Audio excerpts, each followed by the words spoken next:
Alright, I know everyone and their mother has already seen this movie, but given that there is a new MCU film that is currently playing in theaters, I figured I would take the time to finally share my full thoughts on their last feature film, Deadpool and Wolverine. Of course, the story follows Deadpool as he's living out a peaceful yet boring existence when the TVA arrives to reveal that his universe is slowly deteriorating. In order to save it, he unites with a Wolverine from another universe who thinks he can help him stop this existential threat.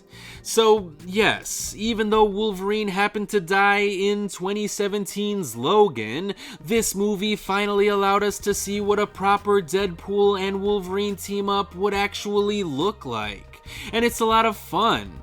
I had a stupid smile on my face throughout the entirety of the film because Deadpool and Wolverine is undeniably a fun, awesome, and endlessly rewatchable movie. However, I have to admit that it also isn't my favorite Deadpool film. As a matter of fact, I would probably say that it's my least favorite Deadpool film. Which isn't to say that this is a bad movie, not by any means. I just happen to like Deadpool and Deadpool 2 a lot better. And I think that's because, fundamentally speaking, both of those films tell a story that feels a lot more personal to Deadpool himself. Like, obviously no one would want their entire universe to be ripped to shreds, but by making the stakes of this movie so big, the filmmakers chose to tell a story that felt rather distant. By which I mean, Deadpool spends a good chunk of the movie explaining how much he loves his small group of friends, and how he would do anything to save them. However, we hardly get to spend any time with his actual friends. Any side character that you've grown attached to in the previous two movies has a significantly reduced role in this film. Several cameo appearances that have nothing to do with Deadpool have bigger roles in the story than Deadpool's own side characters, and that was really disappointing to me. I like Vanessa and Colossus and Negasonic Teenage Warhead. They've all been with Deadpool since his origin. But here, they've all been reduced to appearing in only 2 scenes at the beginning and end of the film, both of which were probably shot on the same day. I mean, I was disappointed when Vanessa was reduced to being a plot device to motivate Deadpool in Deadpool 2, but now his entire ensemble cast has been reduced to being that plot device. And I get that this is a big movie that is busy with introducing us to new characters, along with reintroducing us to some much older characters, but I do wish that the filmmakers were able to find some time for Deadpool's own side characters as well. But balancing so many characters can be difficult, so thankfully I did like all of the characters who were predominantly featured in this movie. And I won't talk about all of those characters here, since I do want to keep this review spoiler-free, even in spite of the fact that most people probably know about all of the surprise characters already, but I will say that the movie is filled with an incredibly talented ensemble cast.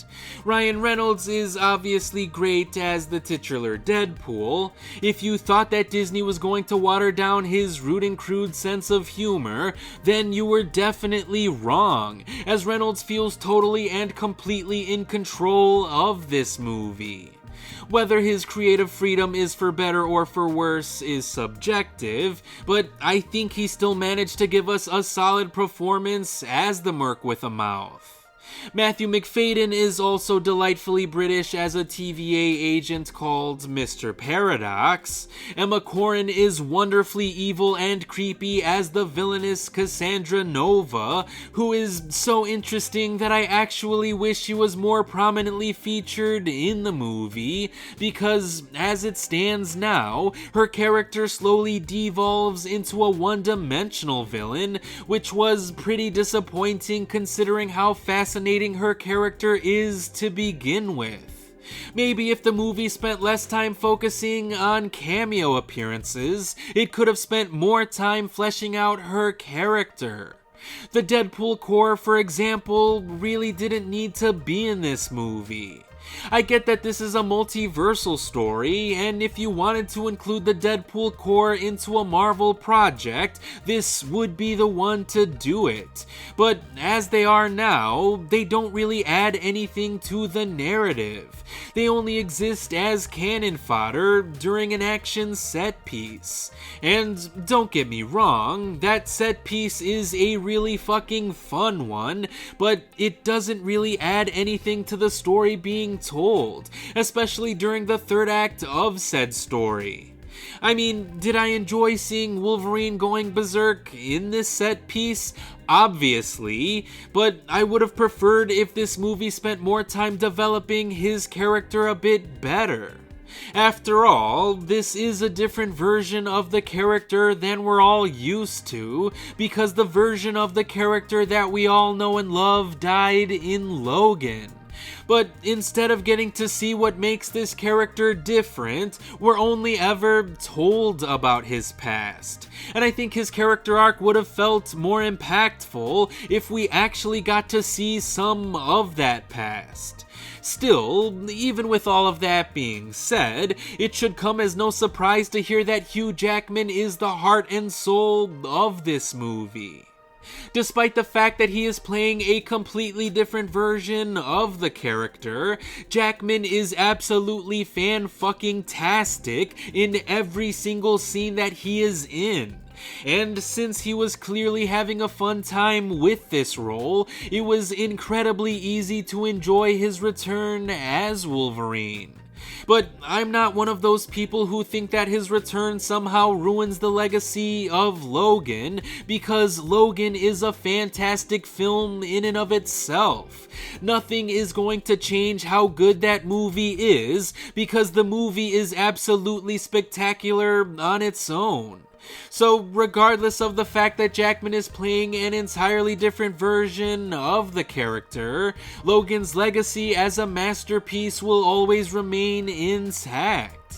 And speaking of things remaining intact, I was surprised by the fact that this movie is literally about saving the Fox timeline. I mean, I knew the film was going to act as a love letter to the Fox universe, especially since it did help launch the MCU in the first place, but I didn't expect the plot to be so meta. Because even when the film was over, the Fox timeline still technically existed. It's a separate timeline from the proper MCU that can be revisited at any time in the future. So, for as much as I expected Deadpool and Wolverine to act as a bittersweet farewell to the Fox universe, the end of the film actually feels more like a brand new beginning for the timeline. Now, maybe I'm just overthinking here, but I think the idea of having the Fox universe continue as its own timeline within the larger Marvel multiverse would be pretty neat.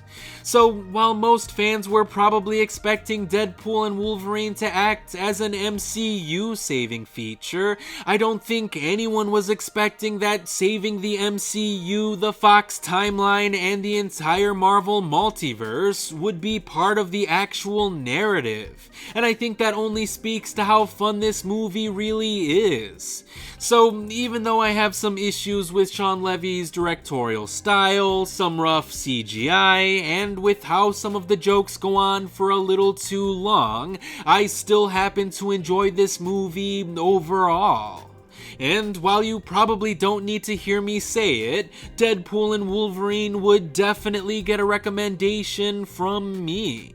And I appreciate anyone who took the time to hear my full thoughts on this movie, so as always, thanks for watching.